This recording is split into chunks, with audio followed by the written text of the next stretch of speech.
Hello दोस्तों, आज इस वीडियो में सीखेंगे आवासीय प्रमाण पत्र हम कैसे ऑनलाइन अप्लाई कर सकते हैं घर बैठे, वो भी बिल्कुल फ्री में। आवासीय प्रमाण पत्र बनाने के लिए आपको कौन सा डॉक्यूमेंट अपलोड करना होगा, जब आपका प्रमाण पत्र बन के तैयार हो जाते हैं उसे किस तरह से आप डाउनलोड कर सकते हैं, ये पूरा प्रोसेस हम इस वीडियो में देखने वाले हैं।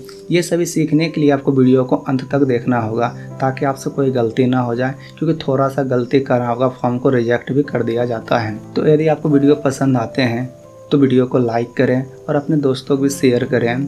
अगर मेरे चैनल पे पहली बार आए हैं तो चैनल का सब्सक्राइब जरूर कर लें। तो चलिए हम वीडियो को स्टार्ट करते हैं।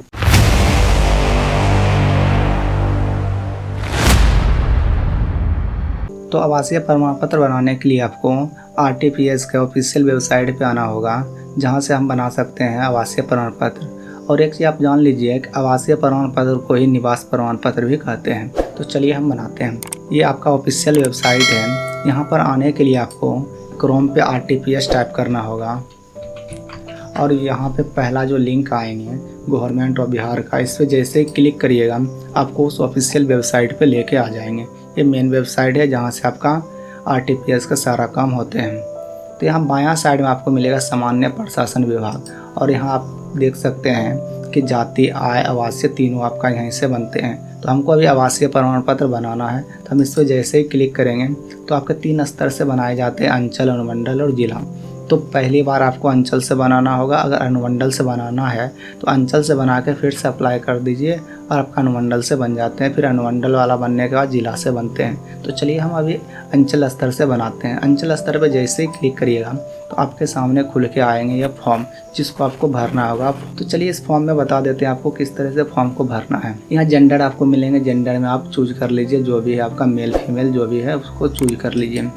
यहाँ पे आपका अभिवादन है, तो यहाँ पे अभिवादन के लिए आप ले सकते हैं श्री, या तो कोई अभिवादन नहीं। अगर श्री लगाते हैं तो ले लीजिए, नहीं तो कुछ नहीं लीजिए, यहाँ पे ले लीजिए कोई अभिवादन नहीं। एक चीज़ आप जान लीजिए कि स्टूडेंट के नाम से पहले कोई अभिवादन नहीं लगाए जाते हैं, तो ध्यान रखिएगा इस चीज़ को। और एक चीज़ और ध्यान दे दीजिए, जब भी आप कोई फॉर्म भरते हैं तो फॉर्म भरते समय आप देखिएगा कि यहाँ पे एक रेड मार्क स्टार आपको दिख रहे होंगे। यहाँ देख सकते हैं स्टार, यहाँ पे आप स्टार देख रहे हैं। तो जहाँ पे स्टार है तो वो फील्ड आपको भरना अनिवार्य है, उसे बिना भरे आप आगे नहीं बढ़ सकते हैं। जैसे मान के चलिए यहाँ पे कोई स्टार आपको नज़र नहीं आ रहे होंगे, यहाँ देख लीजिए इसमें कोई स्टार नहीं। आप इस बॉक्स को बिना भरे भी आगे बढ़ सकते हैं, लेकिन जहाँ स्टार है वहाँ भरना अनिवार्य होते हैं। तो चलिए इतना तो सीख लिया, आगे बढ़ते हैं। उसके बाद यहाँ पे आइए नेम ऑफ एप्लीकेंट। यहाँ पे आपको नाम लिखना है जिसका आप फॉर्म भर रहे हैं। तो जो भी नाम है यहाँ पे डालिएगा। यहाँ पे इंग्लिश में आपको लिखना पड़ेगा और इस तरह आपको हिंदी में लिखना होगा। इधर हिंदी में लिखना होता है और इधर इंग्लिश में। तो यहाँ से आपका ये जो 4 बॉक्स आपको दिख रहे हैं, ये चारों में इंग्लिश में और इस तरफ का चौड़ा बॉक्स में आपको हिंदी में। तो हिंदी आपको लिखने के लिए कोई दिक्कत नहीं होंगे। आप इस तरफ बायां तरफ लेफ्ट में जैसे ही इंग्लिश में टाइप करें, स्पेस जैसे दबाइएगा, दायां तरफ ऑटोमेटिक हिंदी में लिखा जाएंगे। तो जैसे मान के चले हम किसी का फॉर्म भर रहे हैं, तो यहाँ पे नाम लिखते हैं, देख लीजिए। तो जैसे स्पेस दबाएं आप देख सकते हैं यहाँ पे हिंदी में लिखा गया, और यहाँ पे कुमार लगा देते हैं, स्पेस दबाएं, देखिए हिंदी में हो गए। तो आपको इस तरह से हिंदी में हो जाते हैं। अगर मान के चलिए हिंदी में कोई दिक्कत है, गलती हो गए, तो आप इधर भी आप टाइप, जैसे मान के चलिए यहाँ पे हमको कुछ लिखना है, जैसे स्पेस दबाएंगे मेरा यहाँ पे देखिए हिंदी होंगे। आप इधर भी लिखिएगा इंग्लिश में और जैसे स्पेस दबाएगा हिंदी हो जाएंगे, तो कोई दिक्कत नहीं। लेकिन आपको कोई मात्रा में दिक्कत हो जाते हैं कि मात्रा हर्षी करके जगह दीर्घ कर लेना है, दीर्घ कर जगह हर्षी कर लेना है, तो आप इस तरफ टाइप करके उसको सही कर लीजिए। नहीं तो आप गूगल इनपुट टूल्स का उपयोग कर लीजिए, या तो कहीं से भी कॉपी पेस्ट भी कर सकते हैं, कोई दिक्कत नहीं है। तो आप यहाँ पे ये भर लीजिए, जो कि बहुत ही सिंपल है। नाम भरिए, फादर्स नेम, मदर्स नेम। यहाँ पे अगर हम किसी फीमेल का जिसका शादीशुदा है वो अपना पति का नाम यहाँ पे दे सकते हैं। उसके बाद यहाँ पे लिखा हुआ है आवेदन का मोबाइल संख्या, तो यहाँ पे आप मोबाइल नंबर दे दीजिए और यहाँ पे आप ईमेल दे दीजिए। तो मोबाइल और ईमेल ज़रूर दे दीजिए ताकि आपको इसका नोटिफिकेशन भी मिल जाए, और जब आपका प्रमाण पत्र बन के तैयार हो जाते हैं तो उसे डाउनलोड करने के लिंक भी आ जाते हैं, और ईमेल पे तो आपका सर्टिफिकेट ही भेज देते हैं, और वहाँ से आप डायरेक्टली डाउनलोड करके अपने मोबाइल में रख सकते हैं, कोई दिक्कत नहीं। उसके बाद नीचे जब आइएगा तो यहाँ पे आप स्टेट चूज कर लीजिए, जो भी, ऐसे तो बिहार का है तो बिहार ही आपको लेना होगा। उसका ज़िला, आप जो भी जिस ज़िला में रहते हैं ज़िला ले लीजिए, और यहाँ अनुमंडल ले लीजिए, जो भी अनुमंडल है। उसके बाद ब्लॉक, जो भी ब्लॉक में आते हैं उस ब्लॉक को ले लीजिए। फिर अस्थाई निकाय का प्रकार जो भी आपका है ले लीजिए, नगर पंचायत, ग्राम पंचायत, नगर निगम, जो भी आप उस पर टिक कर दीजिए। वार्ड नंबर जो भी आप दे दीजिए। उसके बाद नगर का पंचायत ले लीजिए। उसके बाद ग्राम जो भी है, यहाँ ग्राम जैसे ही लिखिएगा यहाँ भी स्पेस दबाएगा, हिंदी हो जाएंगे, इसलिए कोई दिक्कत नहीं। और फिर यहाँ पोस्ट ऑफिस लीजिए। फिर थाना जहाँ पढ़ते हैं थाना ले लीजिए, पिन कोड डालिए। और यहाँ पे जिसका भी आप आवेदन कर रहे हैं उसका फ़ोटोग्राफ यहाँ पे लगाना ज़रूरी है। और ध्यान रखिएगा कि फ़ोटोग्राफ में ऊपर सिग्नेचर कर लीजिएगा। जैसे हम आपको दिखा देते हैं कुछ इस प्रकार से, ये जो देख रहे हैं फ़ोटो मेरा, कुछ इस प्रकार से आप सिग्नेचर करवा दीजिएगा ताकि रिजेक्ट। पहले तो ऐसा नहीं होते थे, लेकिन अभी पता नहीं कि बहुत सारा फॉर्म को रिजेक्ट कर देते हैं कि सिग्नेचर नहीं है आपका फ़ोटो पे। तो कोई बात नहीं, सिग्नेचर करके अपलोड कर लीजिएगा, कोई दिक्कत नहीं। फिर यहाँ पे कोई स्टार नहीं लगा हुआ तो यहाँ पे आधार नंबर मत दीजिएगा।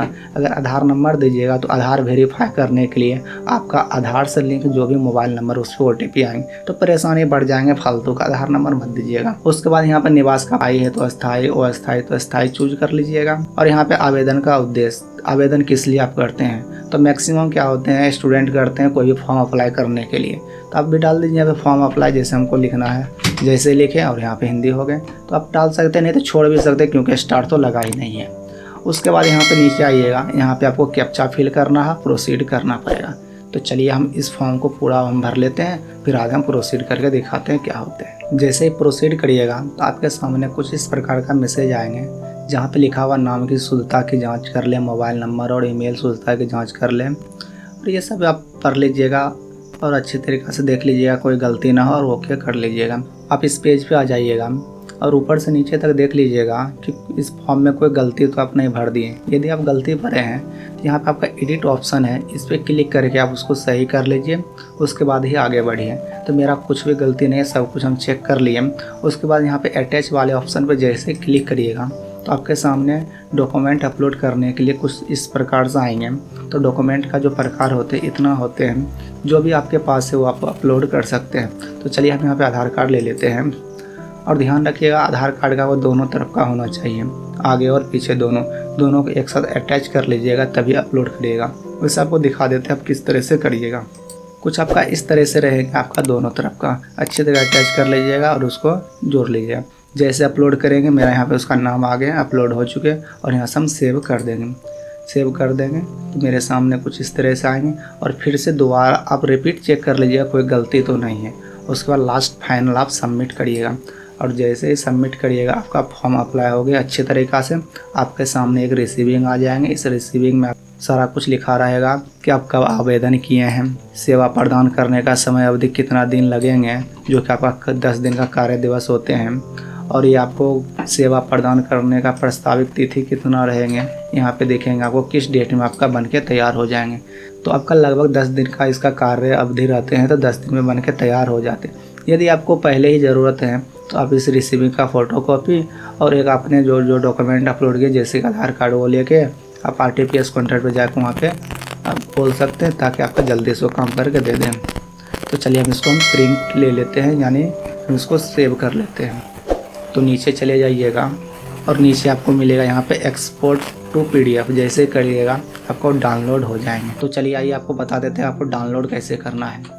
आपको फिर से आपको इसी वेबसाइट पे आ जाना है, RTPS के मेन ऑफिशियल वेबसाइट पे। और राइट साइड में आप देखिएगा कि नागरिक अनुभाग के अंतर्गत आपका सर्टिफिकेट डाउनलोड करें, इस पर जैसे क्लिक करिएगा तो आपके सामने कुछ इस तरह से दिखेंगे।